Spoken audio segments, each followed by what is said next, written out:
I'm not quite sure, but you get a patch for this, correct? If you volunteer. Of course, you get a patch. There you go. There you go. That's another lure that you So there is a service patch, and we are actually working on fixing a little bit of the point system. So Jana and is working on that.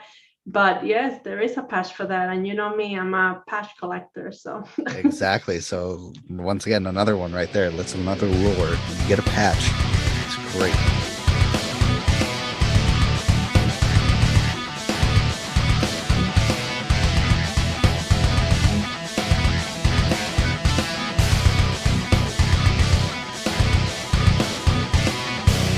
Welcome to Inside the Line, the Catskills. This episode is brought to you by Scenic Route Guiding. If you're ready to hit the trails, make sure you take the scenic route. Our guides are here to help you with your goals, big or small. Check out the Scenic Route Guiding and gear rentals on Instagram and Facebook for more information. Also, if you mention the podcast, you can get 10% off. Use the code Mountain Lion. Mountain Lion. Hey everyone, thank you for listening to Inside the Line of Catskills. I just wanted to give a big shout out to my metalhead friend Chad for creating this awesome intro that we both envisioned. We both ran upon each other's ideas with. So Chad, thanks once again. Keep rocking. Hope to see you soon, brother. All right, so we're recording. Welcome everybody to episode 22 of Inside the Line of Catskills. I have a friend of mine here tonight, Lourdes Sonera. She is a 3500 Club committee volunteer. She also does crap load of stuff for the Catskills with the 3500 Club about stewardship and volunteering and everything. Say hello, Lourdes. hi, Stash. How are you? Hello, listeners. Yes, it's great to have everybody here and listening. I'm surprised by how many people have been listening to this. So it's good to have you here because volunteering is huge in the Catskills and this is a big deal. So that's why we have it here tonight. So yeah. So thank you for the monthly subscribers, Katrina Weinig, Darren White, John Comiskey, Vicky Ferreira, and John C. Thank you very much for your donations monthly. It means a lot. So also move on to other donations.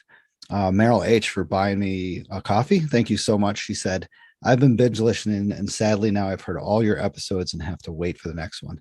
Learning and laughing with you, definitely. Our parents took 6 kids on many hikes in the 70s, never carrying water, wearing whatever cheap hand-me-down sneakers we have, some near disasters, but nothing horrible, and great stories that'll last a lifetime. I can't wait to get people on from the 70s and the 80s when they hiked in the crap that they used to hike in, jeans and flannels and stuff like that.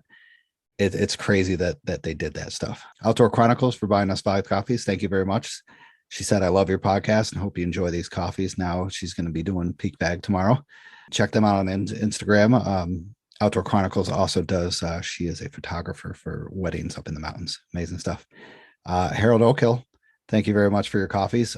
You are awesome. I can't wait to have you on. I have Harold on, I believe it's next week for his 14 straight days in the Catskills. It was an awesome adventure.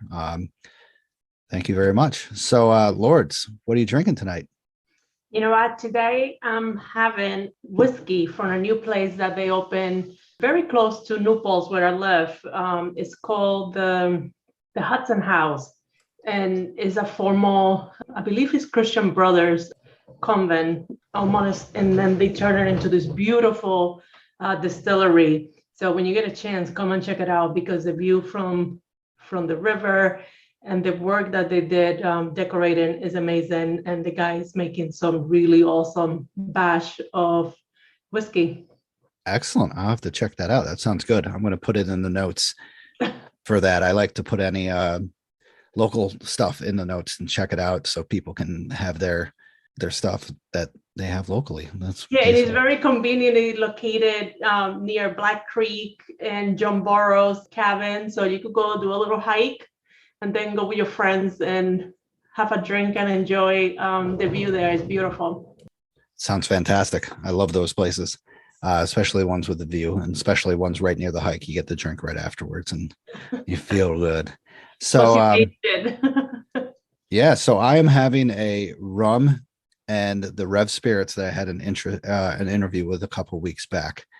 Yeah, it is called Conundrum. It's a amazing spirit with this rum is absolutely phenomenal. I am enjoying this. I seriously, the taste is so different. It's like it tastes like pears and apples, and they said it shouldn't have any taste to it, but it does, and it's delicious. So, Lourdes, you been on any previous hikes lately? I just came. We did a little getaway. We went to Puerto Rico to visit my parents and celebrate my mom's birthday. And it was not a huge hike, but it was such personal and memorable hike because I got the chance to hike with my dad and my husband. And my dad is going to be turning 80. And just to see him in his sneakers, in jeans, in cotton shirt, but the stamina that this man has is just incredible. And to me, I was just in pure heaven hiking with them too. So is that your native country, Puerto Rico? Yes. Yeah, I was born and raised in Puerto Rico. I gotta say, you Puerto Ricans, it seems like when they get older, they get even more like harder, and they do more stuff, and they get, like you said, he had stamina. It's just like, no, don't help me. And they'll do whatever they want. It's amazing. Oh, yes. Yeah, my dad's still working around the house, probably 10 hours a day, landscaping and doing all his stuff. And there is no stopping him. So awesome. Puerto Rico, I'm jealous. I got to go down there sometime. No, it was that we were very, very lucky. We got absolutely gorgeous week there. The weather was 85 during the day and then dropped to like 75 at night. It was just beautiful. Wow, that's perfection. Beach perfection. Excellent. Yeah. Well, good. Yes, sir. Well, Tuesday I went on a hike. We went up Plateau, me and my friend, and it was his first time using snowshoes, and he did it really good. He thought, the funny thing is, it's like when you put on spikes for the first time, you think you're immortal and you can take on anything, which is hilarious. He loved them. We started getting up to the steeper stuff, and I thought he had great crampons on the bottom of them, but they weren't sticking. So he was just sliding. So like halfway up, I'm like, I'm going to call it a day, buddy. We can't really do this because I don't really want you to get hurt. And he was just like, oh, okay. He's like, but what about the summit? I'm like, I don't give a shit about the summit. And it doesn't, you know what? It doesn't bother me. And we went down a little bit. We got down to like a steep spot. And I'm just like, no, you're going to have to try and butt slide. And he's like, okay, I've never done that before. I'm going down and I'm doing it. And all of a sudden he flies past me and he is like going out of control. His eyes are wide open. He's scared, but laughing. And he like runs down and hits a little flat spot and just like bottoms out and just laughs his ass off. And he goes, I basically was fearing for my life right there, but I had so much fun. I was just like, yeah, like that's what butt sliding is. But Plateau is beautiful. Snow is probably melted a little bit right now, but so the trench is going to be either gone or there's going to be no trench due to the new snow coming. So, but like I said, this is going to be published in like a week or two. So just bring your snowshoes and spikes. That's all I got to say. That said, I always remember my very first hike that I didn't have my spikes and we were going up Sugarloaf, and it was very early in October. And we got to a point that it was just no way. And my friend Jessica, she got ahead, climbed, took her hill sounds and threw them down to me. So I was able to like then go up. Once I put them up, I thought it was magic. I was like, this is amazing. The next day I went, got mine, and they never come out of my backpack from early October to like May. Exactly. And that's teamwork. That's a great friend. Instead of saying like, sorry, I guess I got a summit and you got to go back, or like try to find a way around, tosses the spikes off and send them down to you. That's great. Yeah. Excellent. Yeah. So everybody have fun in the Catskills. A snowstorm is coming. Recording this, it should be coming in the next couple of days, but this is also the 2nd of February. So it's going to be fun. We don't know what we're getting. I know I'm getting snow up here, but I don't know what the Catskills are getting. So we'll see. All right. So let's go into some Catskill Mountain history. Does that sound good, Lourdes? That sounds excellent.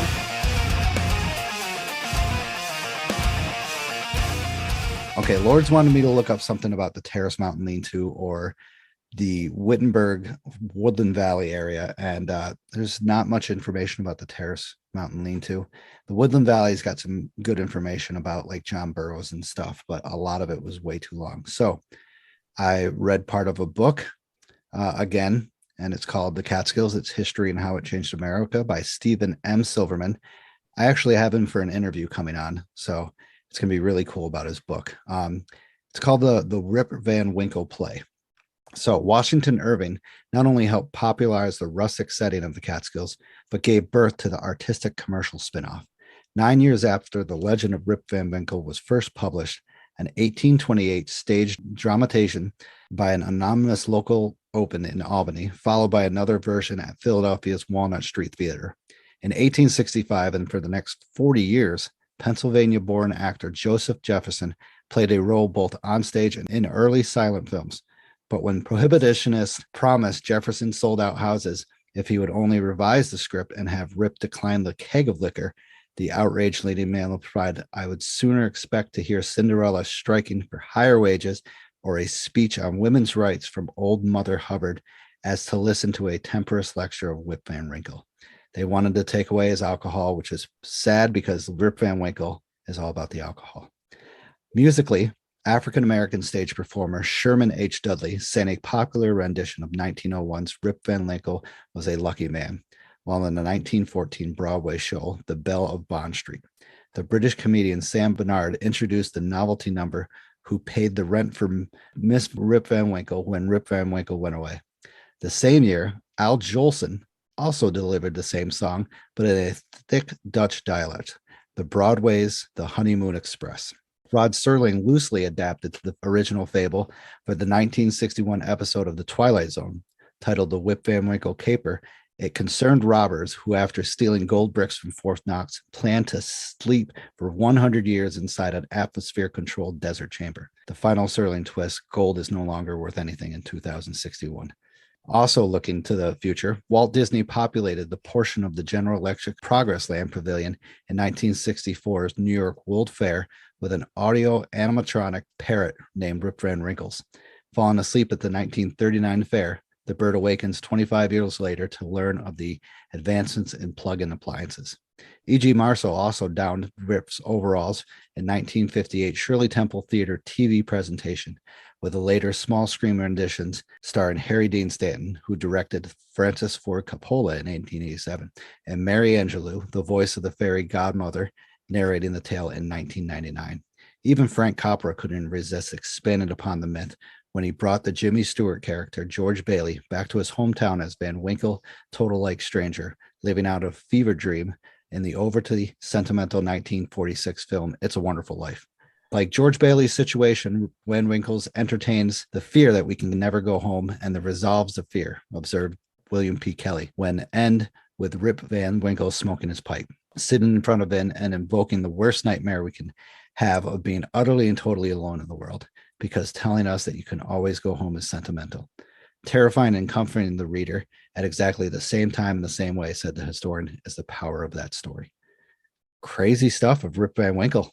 Very interesting. You know, it's always funny when we are hiking and somebody's tired and they lean in the tree and they pretend to be Rip Van Winkle, you know. So my friend Johnny Witter is like classic at that picture. Oh, really? Awesome. I know Johnny Witter. I've met him before. He's a cool guy.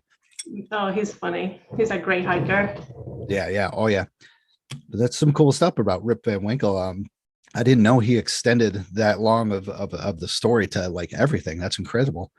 All right, so let's move on. Guest of the night is Lourdes Sonera, who is a trailhead steward, giving back stewardship in the Catskills, member of 3500 Club. So many accomplishments, so many roles, basically. So I'm very glad to have her tonight. I've worked with her before. I'm excited, and yeah, so let's check it out. So Lourdes, how you doing? Introduce yourself. I'm doing great, and thank you for having me, for inviting me, and thank you for having this podcast. When we were in the board together, I know that you always wanted to do more and your passion for education. So I know that you made that very hard decision to leave the board, but I was so confident that you needed to find your niche. And I think that your niche is in connecting people and educating. So I enjoyed listening to I have a long commute, so I always listen to your show Well, thank you. on my way to work, on the way back. And it's nice to hear all the voices that we know from the Catskills. So keep it up, man, because you're doing a great job. Thank you. Thank you so much. What else? So you're on the 3500 Club committee, which I already know. What position is it on the 3500 Club that you are at? So I'm currently the trail maintenance chair and the trail steward chair for the club. I'm also collaborating on the social media committee, so stay tuned to that because we are working on some very cool stuff coming up to Nice. keep the members connected and to continue educating and promoting safe hiking and stewardship. So that's currently what I'm working with the club. And I give you a little bit of, we'll probably go back and I give you a little of a background. Like I mentioned earlier, I grew up in Puerto Rico. And when I started hiking here in New York, some people said, "Oh, when did you start hiking?" And I was like, well, I don't know. Like we just grew up hiking and walking in the woods. We didn't call it hiking, but as kids, that's what we did pretty much for fun. Oh yeah. We would pack a little bag and go over the mountain, go to the river and stay, hang out, and then come back. And then the next day we would go climb another mountain and go to a cave, have a little party there and come Yeah. back. So, but organized hiking over here, I was hiking one day and I thought that I have a little bit of more time. I wanted to get a quick hike in the morning before going to work. And I was at Sugarloaf in Orange County. And I was like, oh, let me go this trail and let me go over that trail. And I realized that I said, shoot, I'm in a whole different parking lot. Like this mountain has different places. So there was a group of hikers and I said, how do I get to the other parking lot? And they said, well, which one? I was like, okay, that's great. I don't know. So they actually said, well, hike with us. And that's how I met the Hudson Valley hikers. And I started hiking with them. And it was absolutely addictive. Like every weekend, I wanted to be out hiking. Yeah. And they are a pretty group, hardcore hikers. And it was in the middle of the summer. And these people are talking about snowshoes, crampons, and gear. And I was like, I'm looking like, are you guys nuts? Like, I'm not hiking in the winter. Yeah. So, and they were all getting excited because everybody was going to go hike in the winter on the Catskills. So I learned a ton of information and about gear and about all that you need to carry, all the essentials with all the people on the club. So I know firsthand what is to be new to altitude and hiking, like serious hiking, not just going for a walk around the lake. So I found myself leading hikers with the Hudson Valley hikers. And very quickly, I knew that my passion was to lead beginners hike because I found a lot of people were having the same issues that I faced at the beginning, that, it was more than just a little hike around the lake or, flat terrains or simple hikes. So that year I did all my Catskills and I got really I embraced winter hiking and I did all my 35 in a single season. And that winter, it was a mild winter. So, still, but it was beautiful. And since that, I totally fell in love with the Catskills and it's such a beautiful park. So I feel that I had to give back. They gave so much to me. And I'm committed to just give it all back to the Catskills and making sure that people have the same experience that I had, find a community where it was supportive. And it was definitely just more than hiking, right? It was mental health, it was, fitness, it was so much involved. And we need to keep that have to is paying forward. So we had to keep that going. Yeah. Wow. That's a great way to put it. I'm just like you, I was hiking. I was once a rookie. I did all my searching online and stuff like that, from where Oneonta, nobody really wants to hike and stuff. My days off were during the week. So, I learned everything by myself. But once, you do all those hikes and you fall in love with the Catskills. You're like, what can I do to give it back? What can I do to give back to the Catskills? And I found the 3500 Club. I found the volunteering.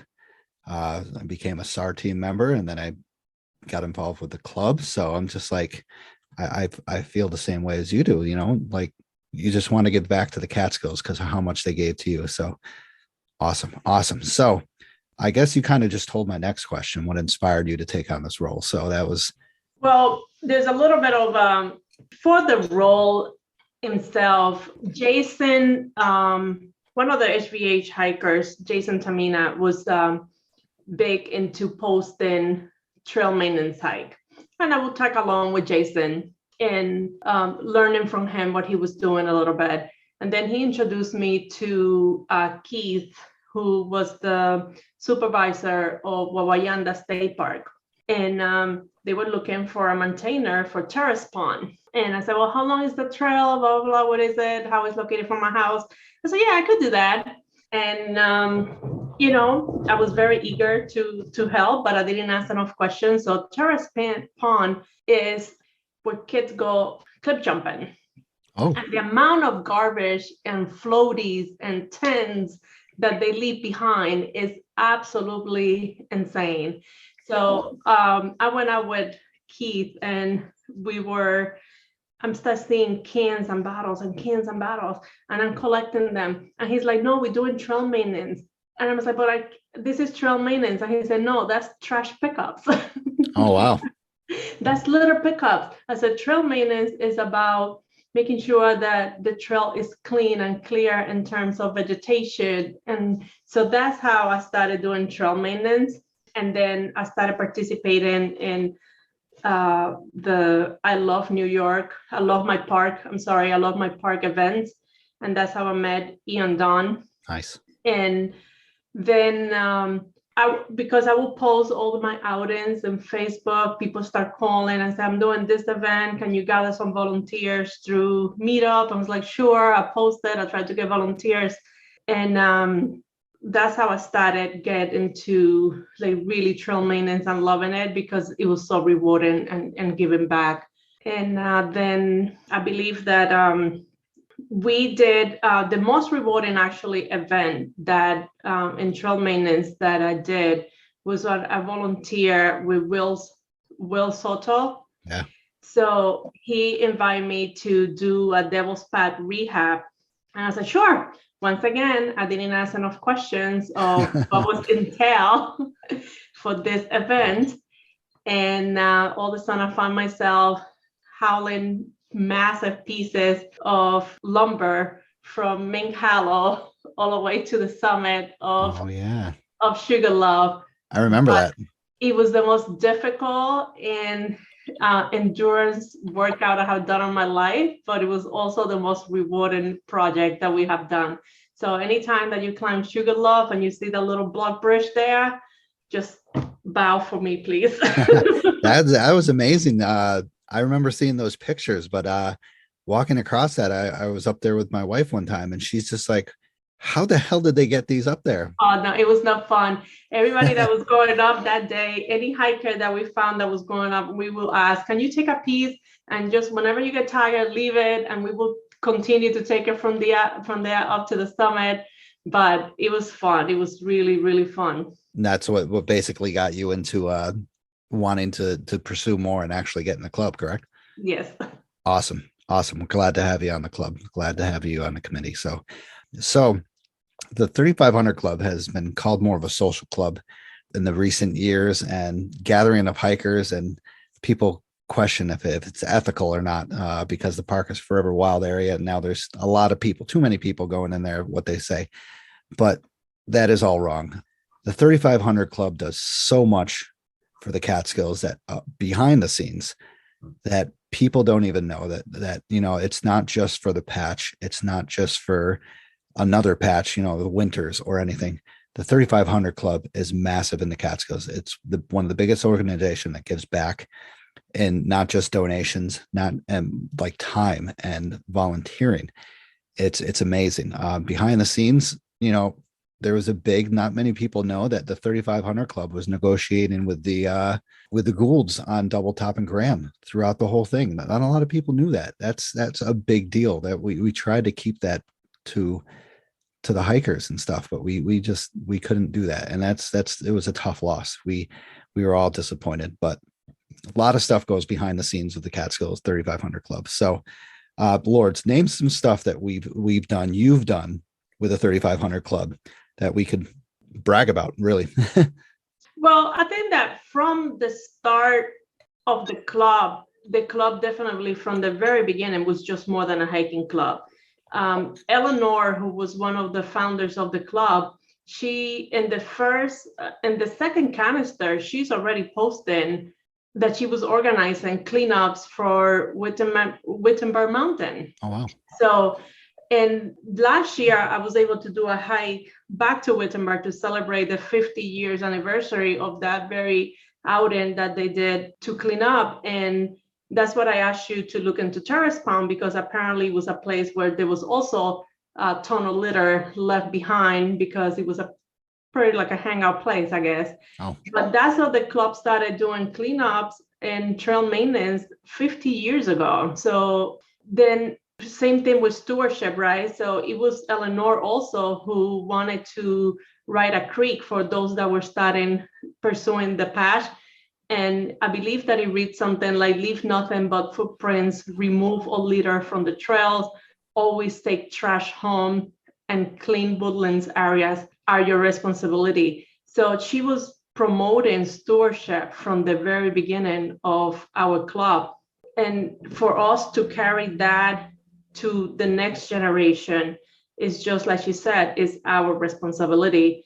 So some of the stuff that I'm super proud of it was when David Bundy retired from being the trail maintenance chair and I took over. We did our trail maintenance from the Blue Hole into Denon. That's the section of the lawn pad that we maintain, Picamoose and Table. And we take care of the lean-to as well, that is near Table Mountain. And that that lean-to was really deteriorating. So I put it in my report the first time, and then I went back to check some of Davis' report, and it was the same. Pretty much we are repeating the conditions of the trailhead of the lean-to. And I was talking with Ian Dunn one day, and I said, Ian, how much it costs to replace the lean-to? And he looked at me and not knowing whether I was serious or not. And he said, well, I could look into it. So when he sent me the numbers and the figures for what the lean-to cost to be replaced, I said, well, I'm going to take that back to the club and see if we could donate it. And the club unanimous agreed to donate the materials for the lean-to. So the lean-to that this year just recently got flown to Table and to Terrace were donated by the club. So that's a big deal, right? Like we are totally always committed to find something and make it better and find something and fix it. So we're constantly looking for projects that we could get involved and how to fix it. There's a lot of red tape and there is a lot of rules because we're dealing with the DEC and we're dealing with the New York, New Jersey Trail Conference and whose jurisdiction is what. But we were able to work with everybody and all the partnership, and those two lean-tos are going to be ready to be used this spring. Yeah. Amazing. See, and that's just one of the accomplishments in lean-to. We have because of you, trailhead stewards, which is huge in the Catskills. This is our first year. I'm pretty sure everybody on the committee was involved some way or another. It was volunteering, and what an amazing experience. This was my first time being a steward. I'm guessing it's probably a lot of people's first time. And wow, what a way to give back is to educate. That's one of the reasons why I'm doing this, is to educate. And wow, let's talk about the trailhead stewards for a second. Well, let's wait on that, but that's one of the things we'll talk about. You also, of course, trail maintenance you do from Blue Hole all the way to Table and Denning. So that's amazing. You guys also coordinate with New York, New Jersey Trail Conference for random cleanups that they need help with. You also do a roadside pickup, correct? We do. So we do adopt the highway, and that is in Route 214, right? We normally park at the Devil's Tombstone parking lot. And that's another big win in there. When we started doing cleanups there, I remember that we got one time a mattress, tires, and an immense amount of litter in there. The DOT did some work in that road as well. But since the pandemic, we have seen an immense reduction of garbage and litter the last time that we were out there.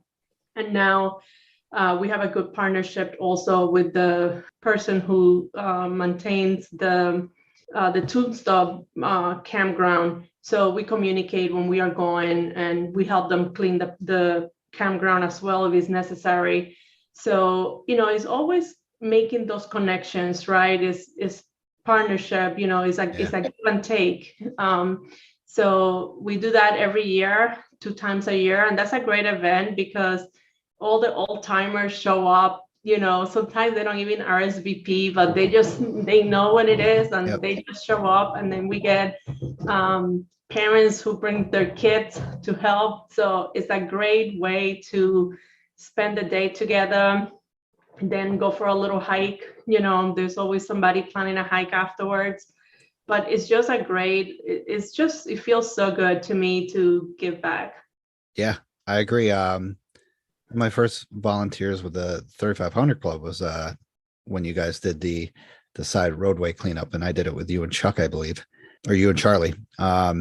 And I found a possum's skeleton down there, so I got to take home a possum skeleton head. So pretty neat stuff. You can find some cool stuff, and you can find some horrible stuff. But I agree with you that the reduction of litter in the past couple of years has been phenomenal. Like going up to Panther Mountain, you could just see crap everywhere. It's still there, but it's not as much. So the word of education is getting out. Education is getting out. Don't leave no trace, stuff like that. So, and that's the 3500 Club being involved in education. They're not just there to donate or to organize the patches or stuff like that. They're there for education and for stewardship. That's what the club is about, is stewardship. It's amazing. So And Stash, don't forget, like this year, the DEC funded the stewardship program in partnership with the New York, New Jersey Trail Conference. But that was also the Summit Steward program was something that the club originally funded. Yep. So Jim was behind that. And I believe that, we gave over $5,000 for a few years just to fund the tours. And then this year, the DEC funded. So it's just to show that sometimes you have to start something and prove that it works to become bigger. So I know that they were super successful this year. We had a really good partnership with them, and we felt the connection right from the trailhead all the way to the summit. But that Summit Steward program was something that the club started funding from the beginning. Yeah, I remember Jim talking about that. That's amazing. Hopefully Jim listens to this or knows about what a podcast is. I think he said he knows what podcasting is, but I'm not quite sure he's there yet. But Jim, thank you for that. 3500 You had Club. to put canned podcast on that. Yeah, I got to start doing something about canisters, and it'll snap his attention right away. So yeah, thank you once again. There's another accomplishment of the 3500 Club. So so you coordinate, what exactly do you coordinate with the trail or the 3500 Club with the volunteering? Well, I coordinate the volunteers for the trail maintenance and for the cleanup, but right now what I'm coordinating is the coordinators to run the trailhead program. So I'll give you a little bit of, you are very familiar how we started with this idea. It was during COVID where, the traffic and the Catskill triple overnight. And it's very easy to point all the things that are needed in terms of infrastructure and parking and more staff. But I was listening to a Zoom call one day, and they were going over this report that they have done in the Catskill and all the concerns that they had. And I'm saying, okay, parking, I don't have money for that. More rangers, I don't have money for that. So I say, how can I help? So I'm saying, a lot of the problems that they were mentioning were all back to leave no trace, right? Number one principle, being prepared. So I said, oh my God, it's leave no trace. Number one principle, being prepared. So I'm thinking, if we talk to these people before they start hiking, we are going to be able to make an impact. And I keep thinking on myself when I started hiking, and I had no idea what I was doing. So I saw that I called Lori Rankin because I knew that Lori ran trailhead program in the ADKs. And I said, Lori, do you think that we could run a trailhead steward program in the Catskills? And she's like, absolutely. And she was so encouraged. She encouraged me so much, and she was so supportive and kind of like how her program works. And I said, if you don't mind, can we mimic your program? Like, I don't see the need to reinvent a new program. We could just try to like mimic what you do and adjust it to the Catskills. And her and I started exchanging emails. And then I came to the club one day and I proposed that we start a trailhead steward program. And everybody said, okay, tell me more. Yeah. So we have a lot of conversations back and forth, and we try to figure out who we're going to partner with. And all of a sudden, the DEC came out with Adopt a Trailhead program. So we were able to gain our volunteer agreement directly through the DEC. And the way that it's written right now, we have flexibility to start a trailhead program at any trailhead in the Catskills. And we were the first organization in New York State to sign the agreement with the DEC for Adopt a Trailhead. So that's another big win for the club and for the Catskills. And our members have been extremely generous with their time. So last year we have 45 volunteers, and we started in one trailhead. So we started in Slide Mountain based on the data that we got from the DEC instead of rescues and issues in that mountain. So you and I were there the first day, and I remember it was cold, and we were a little like figure out things, how everything was going to look better, where we got to place the tent and all that good stuff. Yep. But I have to tell you, 45 volunteers, we spoke with 2,201 hiker. And every single interaction was a positive interaction. Like, people were very welcoming to talk to us, to share information, to ask questions. And there were a few situations that that it make a big difference for us being there. There were a few situations that could have turned into rescues, but we were there to assist those hikers. So yeah. Oh, I remember that day. That was, I showed up. I know we all showed up like nervous as heck. But within the first, it was a crappy day. There wasn't as much people as we thought there would be. The weather was pretty crappy, but after we got like 30 minutes, an hour into it, we were relaxed, we were comfortable, we were talking to people here and there, and they loved it. There was many times, I think I volunteered 3 or 4 times, I forgot. But I know there was many times that people would pull up in a very fancy car with look like dress shirts on and maybe like tight shorts and flip-flops, and they would ask me, well, what's this trail and stuff, and I'd be like, this is a 6-mile 1,800-foot trail, a lot of crap involved, you don't want to do this. And they would be like, so where can we do? One of us would show them this place here, a nice little walk down Kelly Hollow, or go to this waterfall at Westkill, Diamond Notch Falls. And, they'd be ecstatic, and what a great feeling that was. What a great accomplishment that was, Lourdes.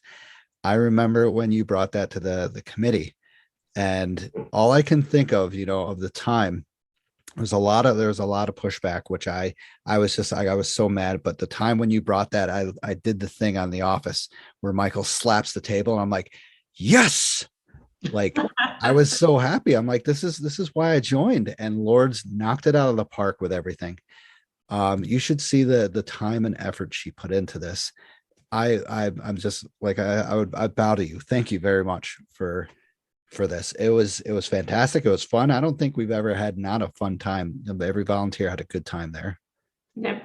Now the club, and I get the club approach. We want to do something. We want to do it right, and we want it to be sustainable. We want it to last. We don't want to just try it and then, oh, it didn't work. So this program is being 100% funded also by the club.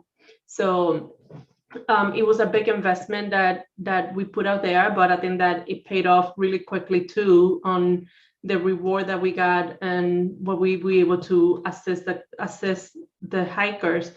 When we go and we talk about leave no trace, and I sometimes feel like we don't go past principle one, that we say principle one, because it's all about preparedness. So some of the stuff that we saw at the trailhead this year, insufficient water, that's still the highest peak in the Catskill, and people, hikers come out with one little bottle of water. And I said, you're going to need more water. So we always sometimes have water and gave them extra water. Map knowledge, that was probably the main thing. People go out, they don't have map and compass, or they don't even know the route that they taken. Some people think that it's just in and out.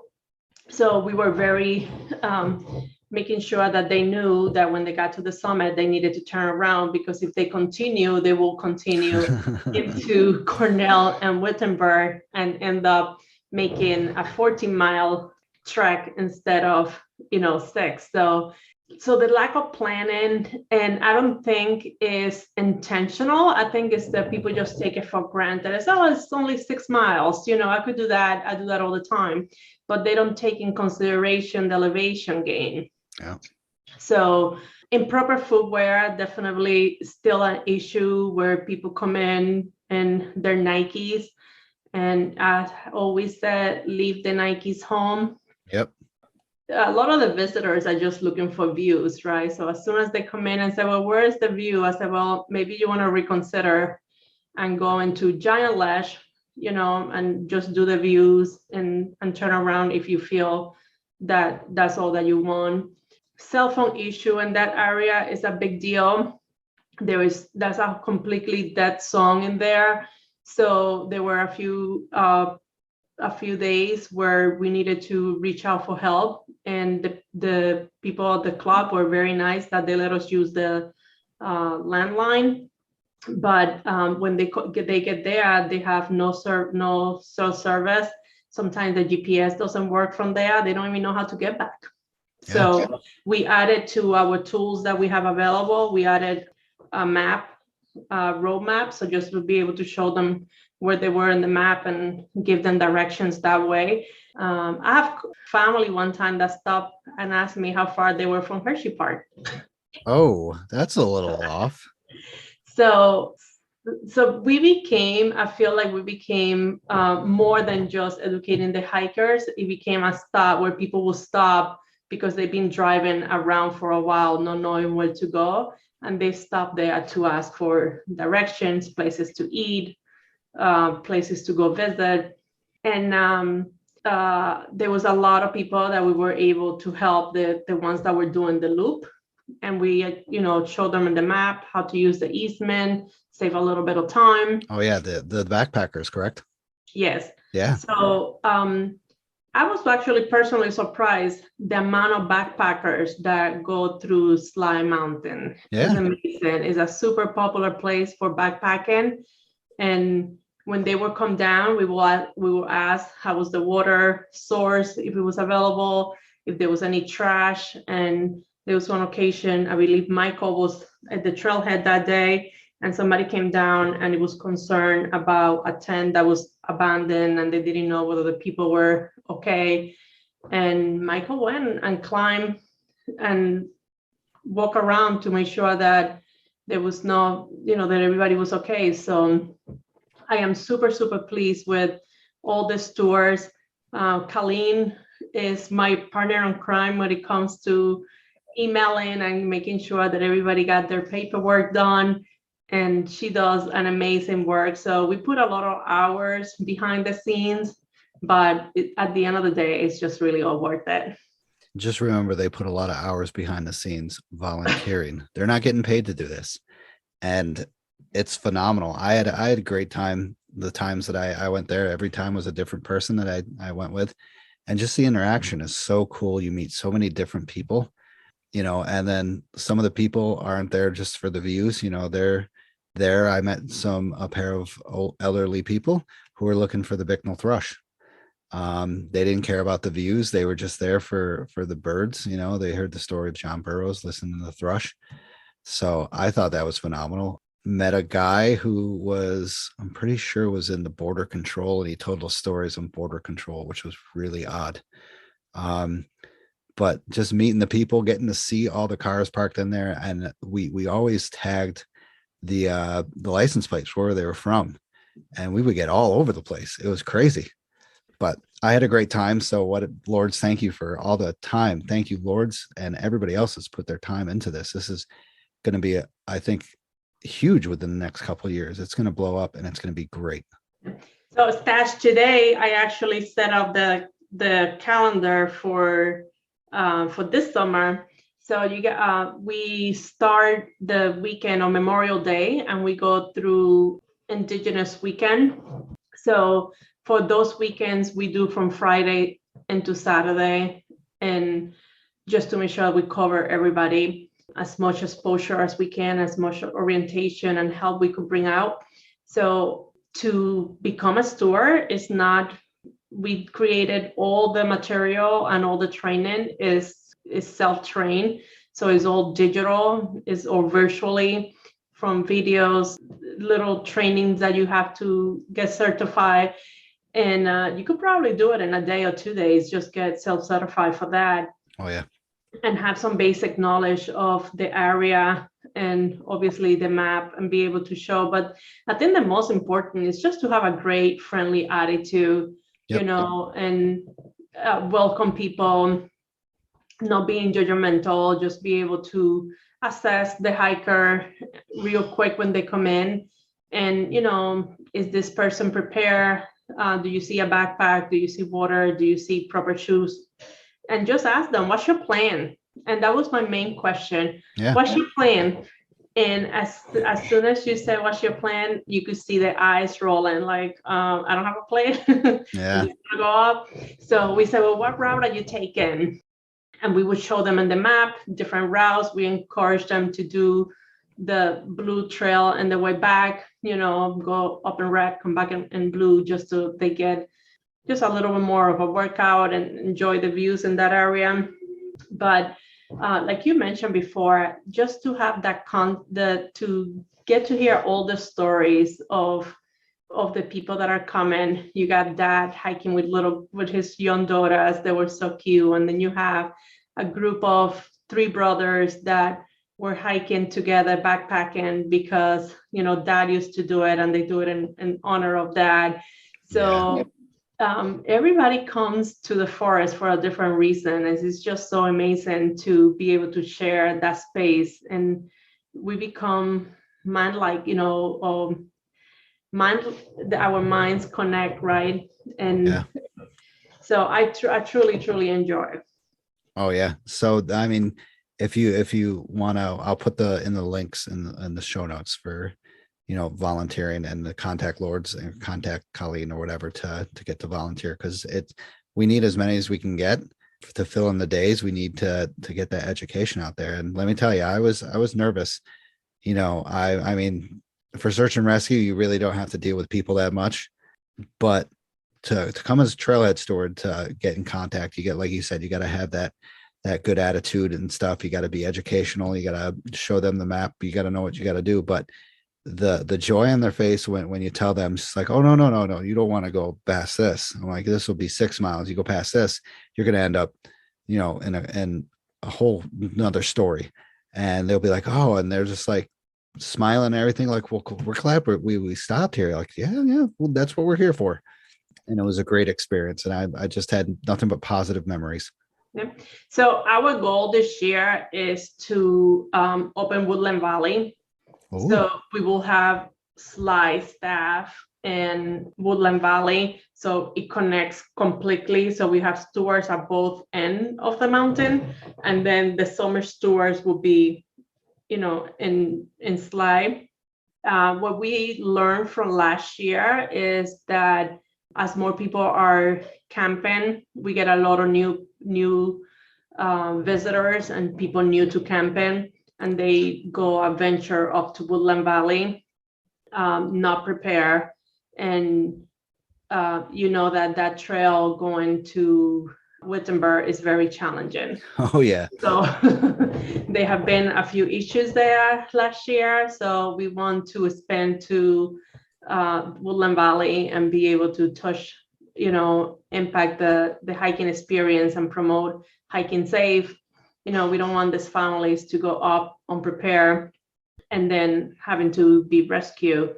So we want them to go up, be able to enjoy the trail, and continue to hike. Sometimes when you go out hiking and you have a bad experience, you said, that's it, I'm never going back again, right? Mm-hmm. But it's just learning and being prepared before you go so you have a good experience. Yeah, and Wittenberg has one of probably the most phenomenal view in the Catskills, so it's very popular. Yep. So that is a great idea, and that's very exciting. That is very, very exciting. I'm so glad to hear that. Yep. So basically, I kind of think we touched base on what would this involve you doing. It's just educating the public when they come in, reading the person when they come in. Anything else that it would involve? Just being kind, basically. Yeah, it's just being kind and being a partner. And a lot of the hikers are one-time hikers, but a lot of the hikers are also working on their past. So being able to be part of that journey, and it's contagious, right? Like when you're doing something, somebody and making an impact, it could be a trickle effect. Like this year, Michelle, who volunteered like 5 days, she was able to help a young girl who was hiking with friends, and she got hurt. And that day was probably one of the coldest days. And Michelle kept her warm and, took care of her until the rest of the group came back and stayed with her. That young lady could get hypothermia very easily because it was so wet that day. And she sent the most beautiful letter of gratitude to Michelle, through the club for keeping her. So her experience was very positive. Hopefully she's still coming back and she's hiking and she have learned prepare better this time.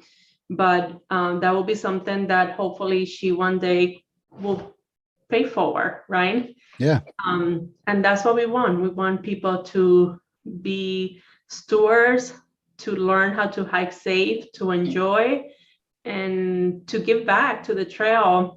So we could sustain them for the next generation. Exactly. See, that's what it's all about. I'm so glad that you took on this position and you took your project forward, because I was very excited. That's the one reason why I joined the committee, is education and giving back. And I loved it. I was so excited for it. So excellent. Thank you. Hats off to all you guys. And I can't wait till next year. So where can we sign up? I mean, of course we can Google something. What if we can Google it? What do we Google? If you go to the Catskill 3500 Club page, to the website, there's a link there that for the Adopt the Trailhead program, and my email is also there. I'm very active on Facebook, so a lot of people find me that way. Yeah. But anything through the club Facebook page or through the club webpage would be probably the easiest way. My email is there, and then I will send you a link we use Sign Up Genius, so it's a pretty easy way to sign up and pick up the days that you want. What we ask in the volunteers is to commit to 2 days for the summer. So we are 47 days we are trying to cover from May to October. So if everybody commits to 2 days, it will make it so much easy to staff the trailhead. And hopefully we are able to expand to Woodland Valley this year. Yeah, that's awesome. So yeah, I will post all those links in the notes for when the podcast comes out. And do you have to, I forgot this, and do you have to be a 3,500 club member to volunteer? No, we decided no. We wanted to keep it open to anybody who wants to volunteer, because we have aspirants that have been working on their 35 for 10 years, so they are not members officially yet. They haven't finished all the peaks, but they're very knowledgeable. We have a lot of people who are involved in the Catskills and they want to volunteer. So no, we have it open to anybody who wants to volunteer. We just want to make sure that they have map knowledge for that area, that they know the terrain, that they have climbed slide, and that they take the Leave No Trace certification. Is like an hour online. And because we are with the agreement is with the DEC, with New York State, so we had to do a little bit of harassment training, which is also available online. Yep. And there's a bunch of other ones too, as in hiker safety and a bunch of things like that. But it's all very easy, and it's all definitely worth it. So if you need to sign up, check out the notes. Check out the 3,500 Club webpage. I believe it's under Stewardship. I believe. No, we had a link now that said Trailhead Tour. Oh, excellent. No, that's so cool. Excellent. So I think anything else you want to throw in there, Lourdes? Well, I think that if you have not volunteered before, giving back, whether you do trail maintenance or you do Trailhead Tour, is a great way to leave your legacy behind. I tell my kids, I may not leave you a lot of money, but you're gonna say my mom helped save that park. Nice. Yeah. Yeah. So it's a great way to leave our legacy to the next generation. It's fun. You do it with, it's when you do trail maintenance, you get a sweat and you work.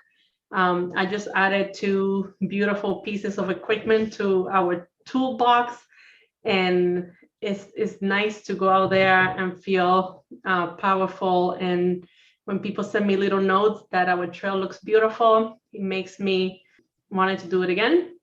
So volunteering is a great way to give back to the community, to be part of the community. So join us. Yeah, definitely. I'm not quite sure, but you get a patch for this, correct? If you volunteer. Of course, you get a patch. There you go. There you go. That's another lure. So there is a service patch, and we are actually working on fixing a little bit of the point system. So Jana is working on that. But yes, there is a patch for that. And you know me, I'm a patch collector. So exactly. So once again, another one right there. That's another lure. You get a patch. It's great. Once again, I've done this a couple times, three times last year, and I had a blast. We had good weather. We had crappy weather. I made some new friends, probably lifelong friends. You get to speak with the Rangers. The Rangers are awesome and fun. You meet the summit stewards. You just meet a lot of different people, and then you gain knowledge and friends, and it's giving back to the community. It's giving back to the Catskills, and that's what this is all about. So excellent. Lourdes, thank you so much for not only for this interview, for your volunteering in the Catskills and your time of loving the Catskills. I don't know if you have as much passion as I do, probably. So going forward with this plan and project was a huge step in volunteering and a huge step for the community, for the Catskills. I'm so excited. Any shout outs? Well, I want to give a big shout out to all the club board members, because I think that we have a great combination of our old timers and some new people in the club. And it's great to how they collaborate and bring the origin, the purpose of the club, and how we want to evolve and continue to be around for many years to come. And their generosity, like, we, every time that I have come with a crazy idea, I know that they look at me like, there she comes again. But they have always been super supportive and support so many initiatives. There's an organization, Team Wilderness, that deal with kids that from low income, and they bring them to hike in the Catskill, and our club has support that and make some of their hikes experience happen. So I think that our club is super generous, and Maria is doing a fantastic job transition the club to set off to be solid for the future. So I think there's a lot of good stuff. I will probably say the best is yet to come, so stay tuned. I'm excited. And I agree with that shout out. Being the former 3500 Club committee member, former 3500 Club second vice president, there's a great mix of, like you said, the old timers and then the new young people with their ideas and their knowledge of the kids that are hiking in the Catskills. We mesh well together, and then we come up with plans together. So once again, thank you for all that you've done, Lourdes. Thank you to our sponsors. Thank you guys for sponsoring. Thank our donors. Thank everyone who's listening. I thank you so much. Subscribe on any platform. Look me up on Facebook, Instagram, Twitter, or a website. I have a website, actually. If you have the time, shoot me a review. If you have a time, you see Lourdes on the trails, thank Lourdes, thank all the volunteers. So Lourdes, thank you for being with me tonight, and let's keep kicking ass. That's all I gotta say. That's it. Thank you. And you keep it up. You're doing a great job, and I enjoy listening. So great job. Well, good. I'd like to say the same thing as you. The best is yet to come. And, But all right, thanks. Have a good night. okay. Bye.